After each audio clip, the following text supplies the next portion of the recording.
নমস্কার, কুকিং সুমিত্রা চ্যানেলে আপনাদের সবাইকে স্বাগত। আজ আমি একদম নতুন একটি রেসিপি নিয়ে চলে এসেছি, ভাত ভাজা। আমাদের রাতে ভাত খেয়ে অনেক সময় ভাত বেঁচে যায়, সেটা ফেলে না দিয়ে এই রেসিপিটা করলে খুব ভালো হয়। আমি এখানে কয়েকটি আলু ছোট ছোট করে টুকরো করে কেটে নিয়েছি। এই আলুগুলি ভালো করে জল দিয়ে ধুয়ে নেব। বন্ধুরা, রেসিপিটা শুরু থেকে শেষ পর্যন্ত সবাই দেখবেন। এখানে আমি কয়েকটি পেঁয়াজ নিয়েছি, দুটো রসুন। এগুলো রসুনগুলি খুলে বের করে নেব। পেঁয়াজটাও কেটে নিয়েছি।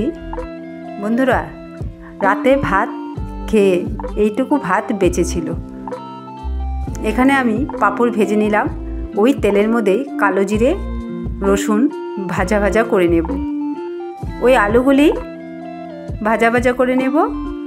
আমি পেঁয়াজ কেটে রেখেছিলাম, সেই পেঁয়াজ আর লঙ্কা দিয়ে আলু পেঁয়াজ রসুন ভালো করে ভেজে নেব। অল্প লবণ দিয়ে দেব পরিমাণ মতো, অল্প হলুদ দিয়ে নাড়াচাড়া করে নেব। আমি ওই ভাতগুলি ওই আলুর মধ্যে দিয়ে দিব, দিয়ে ভালো করে নেড়ে চেড়ে ভাতটিকে ভালো করে ভেজে নেব।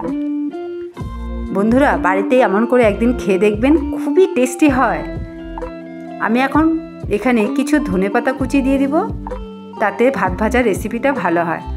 বন্ধুরা, আমার ভিডিওটি শুরু থেকে শেষ পর্যন্ত দেখার জন্য অসংখ্য ধন্যবাদ।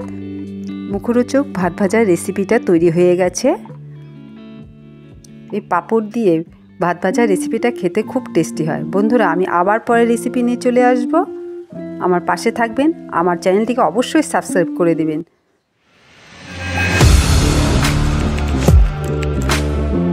Audio Jungle।